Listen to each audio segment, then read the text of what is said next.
Bonjour à tous, bienvenue sur Radio Al-Alma, l'émission qui parle de la culture et le milieu artistique. Je suis votre présentateur Alain Ramirez. Après avoir fait un peu le tour du monde, l'émission d'aujourd'hui fait partie de notre nouvelle série qui s'appelle Profil, où nous allons explorer l'expérience et le parcours de diverses personnalités du milieu artistique. Pour commencer cela, nous accueillons donc aujourd'hui François Duraigne, qui est directeur de la compagnie Cocodrilo Productions, dramaturge et comédien. Bonjour François et bienvenue. Bonjour, merci, je suis très content d'être avec toi. C'est parfait, c'est parfait. Merci.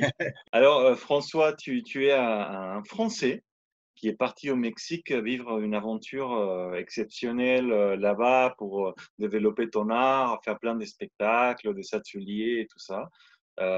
Pour commencer, ce serait intéressant peut-être que tu nous décrives brièvement quelle est ta formation, comment tu arrives dans les spectacles vivants, voilà un petit peu ton parcours de base pour tous ceux qui nous entendent.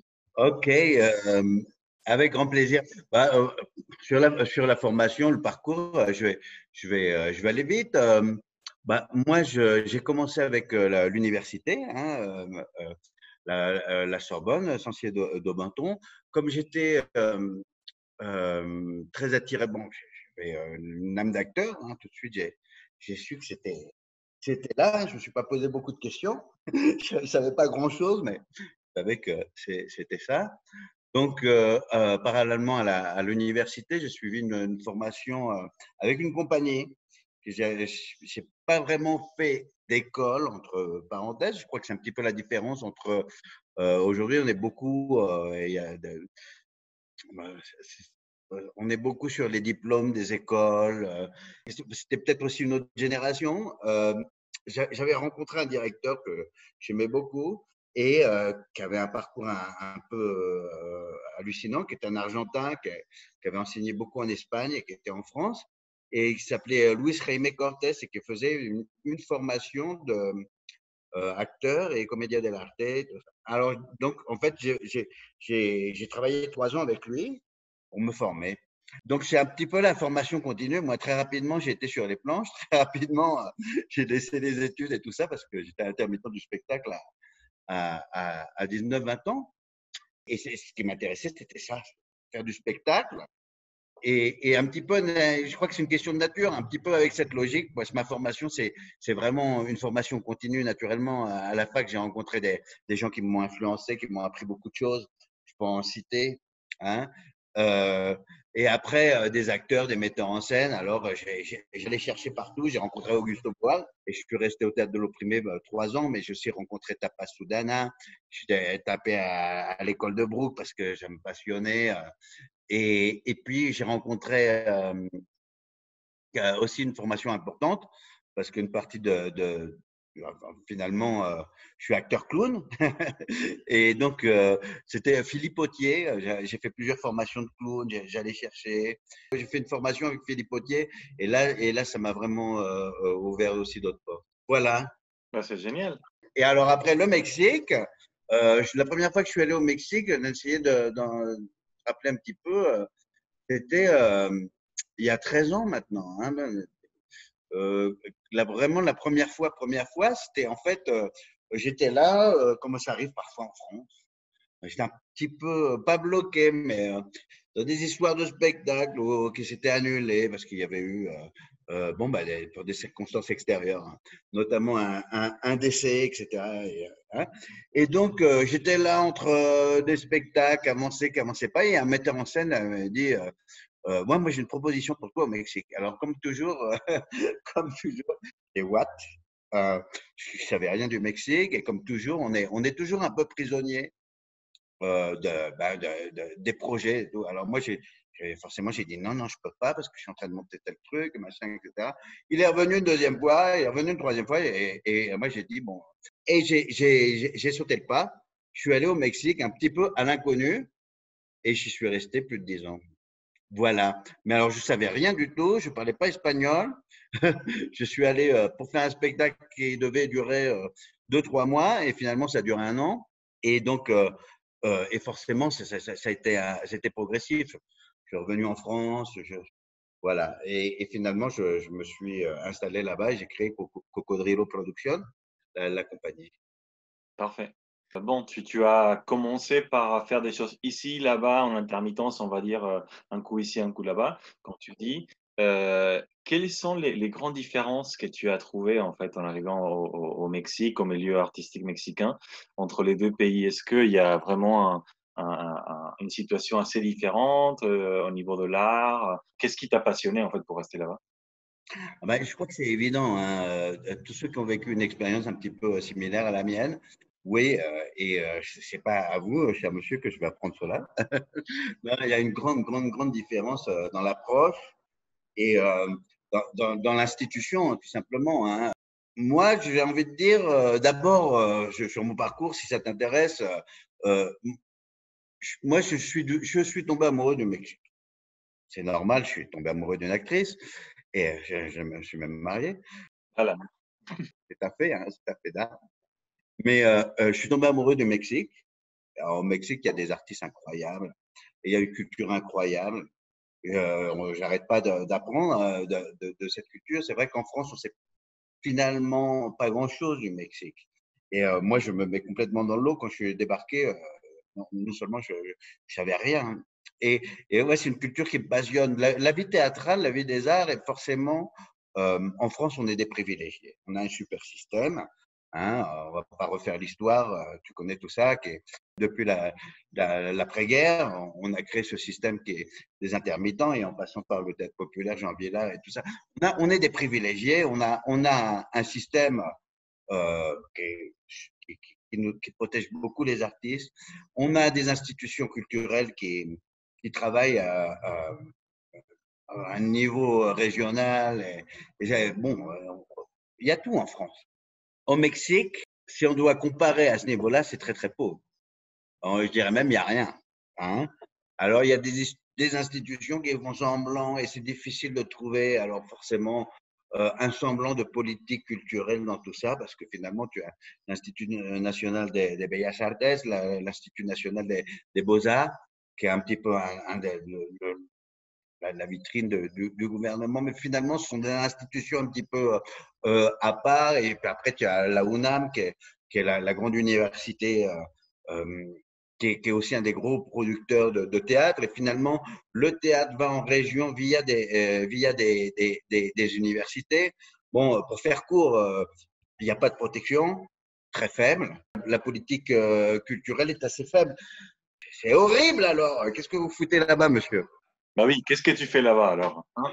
Non, non. Alors, et d'un autre côté, voilà, on compense ce qu'on n'a pas par un système à la mexicaine, c'est-à-dire, il y a énormément d'activités, il y a énormément même si ça n'a pas l'air, il y a énormément d'artistes, énormément donc de moyens un petit peu de faire tout ça. Et il y a aussi une fois qu'on est sorti du petit système avec les aides et tout ça et tout, qui touche une partie du théâtre qui serait comparable à ce qui se passe en France, je l'ai dit, à une échelle beaucoup plus réduite. Ben, il y a plein de compagnies qui fonctionnent de façon plus privée ou plus indépendante. J'en fais partie. Et donc, il y a d'autres systèmes, il y a d'autres voies. Et puis, il y a un truc pour moi, c'est la grosse différence. Beaucoup d'artistes vivent de ce qu'ils vendent. Voilà.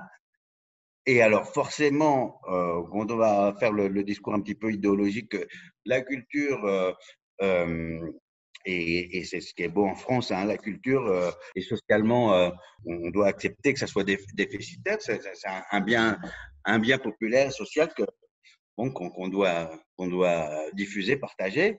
Aussi, c'est intéressant de voir un peu le public mexicain. C'est un public qui est incroyable. Donc, il y a des festivals, il y a des événements. Au niveau régional, tout le monde se démerde pour que, finalement, avec peu d'argent, il y a du ciné, il y a du théâtre et il y a beaucoup d'artistes et beaucoup de festivals. Oui, c'est clair que bon, on a une tradition assez. Enfin, le folklore mexicain, ça passe aussi par beaucoup de productions artistiques. Et c'est incroyable. On a beaucoup d'influences, et pas seulement des choses autochtones, on va dire, mais aussi du reste de l'Amérique latine. de l'Europe, voire des États-Unis. Donc, oui, c'est vrai qu'en étant aussi un pays beaucoup plus grand en termes de territoire et des nombres d'habitants que la France, il y a forcément plus de production par pure logique, non? Il y a une chose là, tu mets le doigt dessus. C'est vrai que l'une des grosses difficultés du Mexique, c'est 5 fois la France. C'est des disparités sociales, économiques incroyables.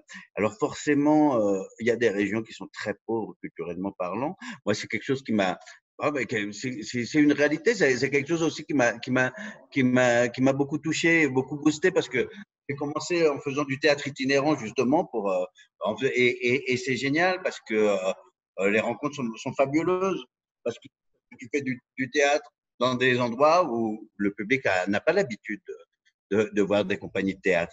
Donc, c'est des vraies rencontres. C'est, et c'est un petit peu la différence. Moi, j'aime un petit peu cette idée artisanale de faire le théâtre avec les gens. Et bon, c'est pour ça, parce que je suis, tu l'as dit, directeur de compagnie, je monte des spectacles, dramaturge, j'écris, mais c'est surtout le côté clown. C'est un côté très direct. Et pour moi, le clown, c'est un moyen de faire du théâtre, c'est un moyen c'est un moyen de partager avec les gens. Hein. Alors forcément, il y a un univers. C'était un petit peu aussi revenir à la source au Mexique, de pouvoir faire du théâtre itinérant. C'est-à-dire itinérant, c'est ça, c'est d'aller sur les places, d'aller, bon, pas que dans les théâtres, et parfois dans des villages où il y a 2 spectacles à l'année. Et c'est déjà beaucoup. Oui, ça veut dire beaucoup et tant mieux qu'il y a des compagnies qui se déplacent dans tous ces lieux pour faire quelque chose, non? Pour montrer un petit peu une ouverture, pas seulement d'esprit, mais de culture et aussi changer un petit peu les idées des gens en ramenant des choses d'ailleurs. Et je parle d'ailleurs, pas forcément d'autres pays, hein, mais même d'autres pays, d'autres régions, comme tu dis. Du coup, bon, on parlait de tout ça et tu l'as bien mentionné déjà. Tu arrives au Mexique et bien que tu aies travaillé avec d'autres gens là-bas, que tu as eu d'autres projets, Mmh. tu as décidé que ta principale production, ça allait être consacrée, enfin plutôt dans une compagnie que tu as créée qui s'appelle Cocodrilo Productions. J'ai eu la chance de voir un ou deux spectacles de ta compagnie. Je trouve que c'est des spectacles qui mêlent toujours assez bien entre une dramaturgie purement théâtrale, entre guillemets, Mmh. avec des personnages bien clownesques, comme tu disais, c'est vraiment la base de ton travail, et souvent avec des moments même de ce qu'on appelle l'anti-magie. Tu fais un espèce de décoction entre tous ces éléments assez intéressants. Tu utilises évidemment plus ou moins ces éléments dans un spectacle ou un autre, mais il y a toujours cette notion, non, de ces entités-là. De l'anti-magie? Ouais, aussi, enfin, entre l'antimagie, le clown, vraiment, la dramaturgie purement théâtrale, voilà. Donc, souvent, on parle justement des spectacles clownesques qui ont d'autres images dans la tête des gens parce qu'ils sont habitués à avoir des spectacles où c'est purement du clown et pas forcément avec Ouais. une dramaturgie derrière bien théâtrale, avec une construction d'histoire assez différente de ce que le clown, entre guillemets, traditionnel. Je ne peux pas me prétendre être un expert en clown non plus. Mais c'est vrai que tu mêles tous ces éléments ensemble d'une certaine façon dans tous les spectacles et tu fais des choses qui sont assez belles en fait visuellement aussi, assez colorées, assez pétillantes, avec des spectacles assez touchants. Merci, merci, merci. Je t'en prie. Et parmi tous ces melting pot, j'ai trouvé que tu avais développé un personnage qui est un petit peu ta personne théâtrale, ton clown. Je ne sais pas s'il a toujours été comme ça, s'il a changé de nom, voilà, mais qui est Pancho Durango, bon, c'est aussi une adaptation de ton propre nom, ton vrai nom.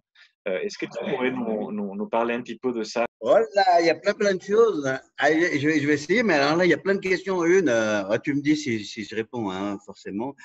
Voilà, alors Cocodrilo Productions, c'est un peu, forcément, quand je suis arrivé là-bas, j'ai travaillé pour des grosses compagnies et j'ai commencé à développer des spectacles à moi. Alors, c'est un petit peu naturel euh, dans ce milieu un petit peu prédateur, c'est-à-dire, c'est-à-dire, il y a un moment donné, j'en ai eu marre de travailler pour les autres, vu que c'est moi qui faisais les spectacles.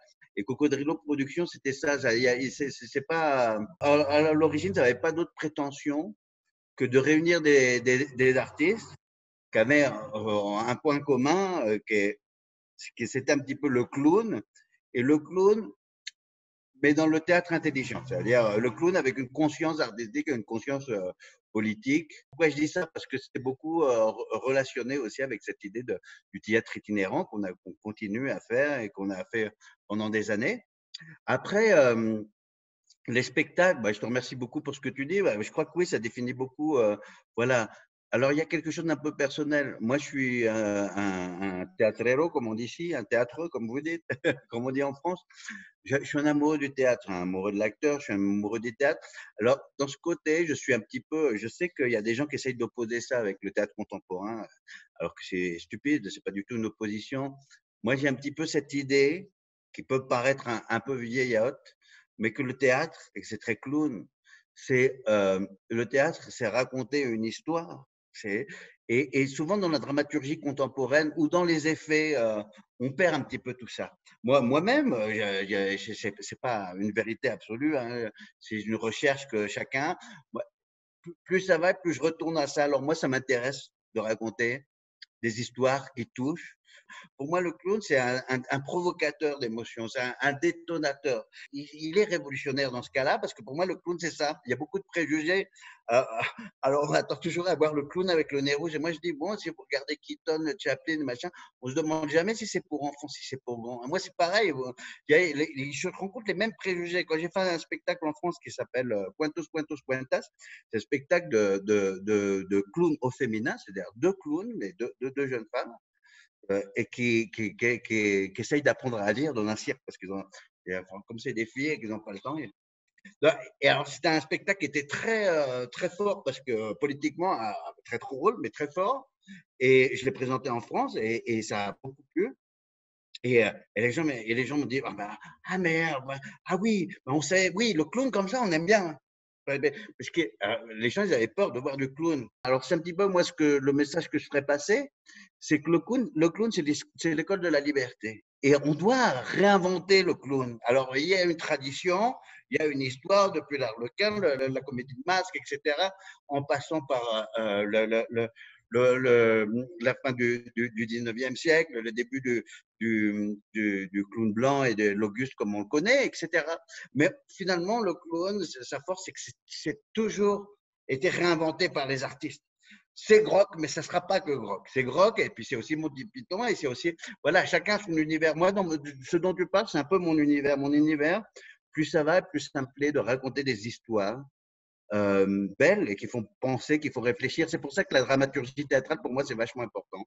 Je crois que le théâtre, c'est aussi ça. Hein, et c'est un petit peu. Alors voilà, c'est pour ça que de moi, dans mon théâtre, il y a une dimension un peu poétique. Et ce que tu disais, une dramaturgie théâtrale, c'est-à-dire le fait de raconter des histoires qui fait que le public doit faire le chemin. Et c'est pas simplement, forcément, en numéro, en clown, mais c'est pas simplement des numéros pour faire rire, c'est aussi des numéros pour raconter une histoire. Merveilleux. J'adore. François, on va bientôt arriver à la fin de l'émission. J'aimerais bien avoir une dernière question. On n'a même pas parlé du confinement. Ah oui, mais bon, le confinement, voilà. Hein. Avant de partir, j'aimerais savoir, est-ce que tu pourrais nous raconter, nous faire un petit teaser sur ton prochain spectacle?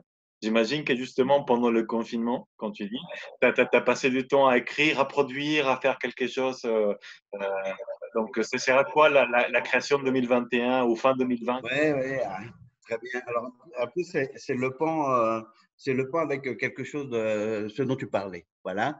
Voilà, Pancho Durango, c'est un personnage clownesque, c'est mon clown.